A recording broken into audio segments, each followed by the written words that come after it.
Okay, now we move on to the next part. We talk about circuits.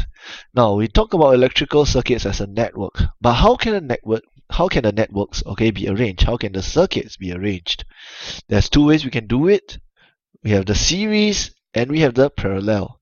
Sometimes your circuit you will see a mix of both of them, but generally, the way how we go about doing it is by connecting it in series and parallel.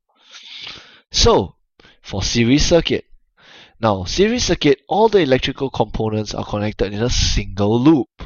So you can see here the current flows, goes through one light bulb, goes through another light bulb, comes back to the battery. There's only one way the current can flow, so there's only one single path for the charges to flow. Okay, when there's any break in the circuit, the light bulb will stop to function. Okay, will cause the open circuit.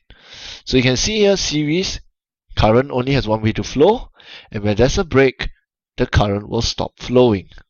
So that is something bad, which means that if we have any light bulb that's fused or that blow, okay, the other light bulb also cannot function at all. So now, what is the properties of your series circuit?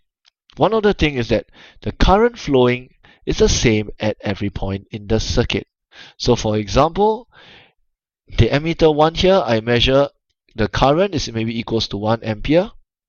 Okay, so current flows 1 ampere here, goes through resistors, coming back out.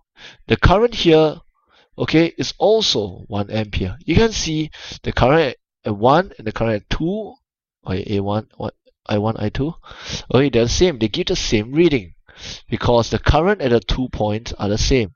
Because there's only one way your charges can flow. Remember, current is the flow of electric charges every second.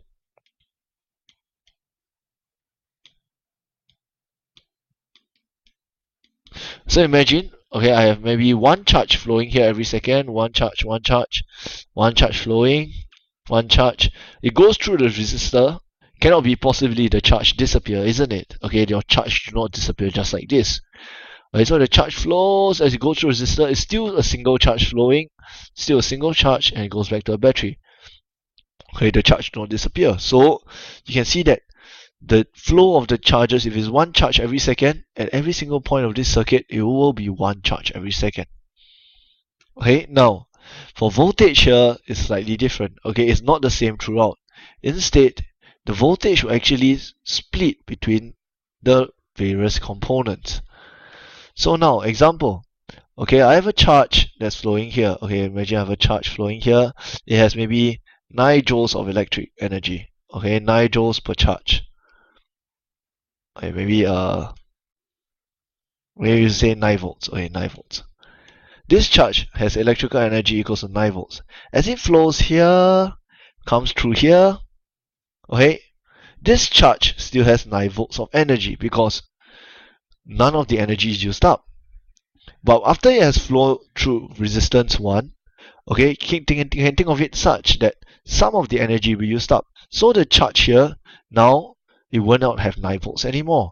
Maybe we say that it's down to 5 volts. Okay, then as it goes through this component here, when it returns to the circuit, take note, it must always be a 0 volt. So therefore, if there's a 5 volt here, after it passes through R2, down here will be 0 volts. What's the reading on V1? Remember that voltage, or we using the voltage, we talk about measuring potential difference. So the potential here, electrical potential here is 9 volts, electrical potential here is 5 volts. What's the difference? This is 4 volt. The potential at this point here is 5 volts, potential here is 0 volts. So the difference in electrical potential is 5 volts. And the V1 reading, V2 reading add up will give you your battery's reading, which is 9 volts. So just take note of this, that the voltage, okay, it will split itself up in a series circuit. In a series circuit, current is the same, voltage will split. Now let's move on to parallel. For parallel circuit, the electrical components are connected in different loops. So you can see here there's one loop and there's another loop. Okay. So there are two different loops here. So there's actually more than one path for the electric charges to flow. So if there's a break or faulty component in one of the loop, example, this bulb is spoiled, okay, only the green color loop, this bulb will stop functioning. This bottom bulb here will still be lighting up. Okay, so any faulty component in one loop does not prevent the current flow in the other loops. Okay, in the other loops, it will still be working fine. So, what are some of the properties? In this case here, you can see it's somewhat opposite to the series circuit. For parallel circuit, the current flow is divided between the different loops. So for example, current flows here, I have maybe 2 ampere. Flows, and when it comes here, it will split. Okay, think about it, 2 charges flowing every second. When it comes to a crossroad, they must choose their path. So the current will split. This one may be about 1 ampere, this is about 1 ampere. Assuming that R1 and R2 is the same. That's why it's 1 ampere, 1 ampere, it will flow through. Then after that, the current will combine again. Okay, 1 ampere, 1 ampere. When it comes back here, it will combine to give you 2 ampere. So the current here, I, must be equal to the sum of A1 and A2. Now, assuming that R1 is greater than R2. That means the resistance for 1 is greater than the resistance at 2. So if I have 3 ampere flowing here, okay, do you think more current will flow through R1 or more current will flow through R2? Take note, remember, greater resistance equals lower current. So if R1 is greater than R2, that means R1 has a higher resistance, which means that lesser current must be flowing through here.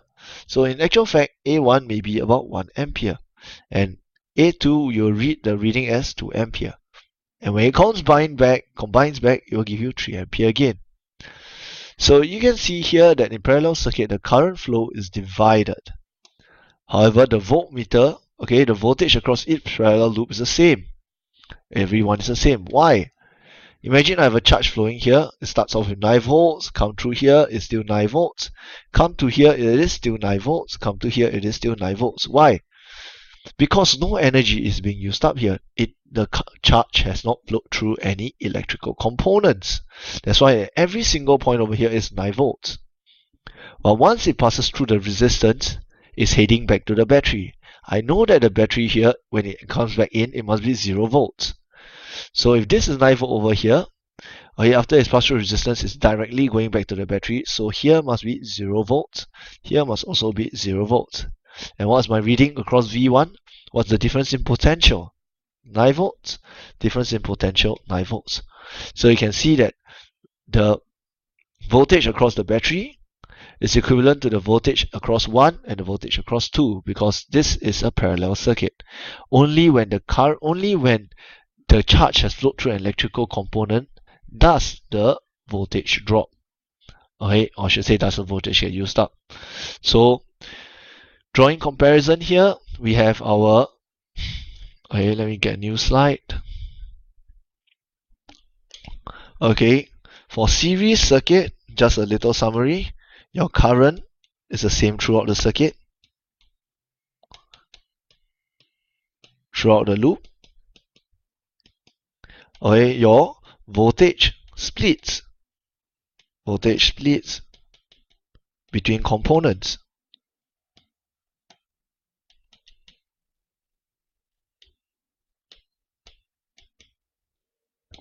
Okay, take note, higher resistance equals to higher voltage across the component. Okay, higher resistance, you need to use more energy. It makes more sense to have higher potential difference there. Okay, that's for series. For parallel, okay, the current splits. Okay, splits between loop.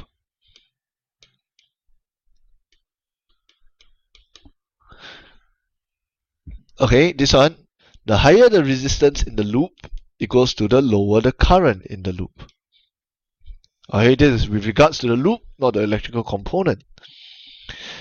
But for parallel circuit, the voltage is the same across every loop. It's the same across the loop.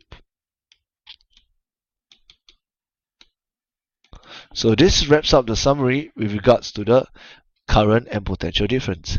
Now, this one is quite interesting over here. Okay, this is a relationship of resistance in series and in parallel. We are actually using this over here. Okay, remember this formula, V equals to IR that I introduced to you. Okay, now, when you add resistors in series, meaning that initially I have a resistor here, I add another one more. Okay, this is the first one. I add one more over here. What I'm doing, I will increase the total resistance. Okay, what I'll do, I'll increase the total resistance. So when R increases, what happens to the total current? The total current must decrease. And when the current decreases, the light bulb, the bulbs become dimmer. Okay, bulbs become dimmer. Or you should say that the energy used up will be lesser. Okay, I mean the energy that bulbs have to glow will be lesser. So this in regards to the resistors in series. If I add them in series, so if I add some more, the resistance will increase more and the current will drop even more, and my bulb will glow even dimmer. Add some more, fourth one, and it will go even lower and lower. Now, what if we do it in parallel? So adding resistors in parallel, so example is this. I have a resistor here. I add another one parallel to it. Okay, by adding in parallel, it actually reduces the total resistance. So if I have V equals to IR again, my R actually decreases. And what will happen to my current? My current will increase. So my bulb will glow even brighter. So what if I add one more? Same thing, reduces the total resistance even more. And the total current increases even more. And therefore the bulb becomes even brighter. So this is with regards to the circuits. Okay, comparing the current, comparing voltage, and comparing our resistance. Okay, how connecting in parallel and series affects each one of them. So this marks the next part over here.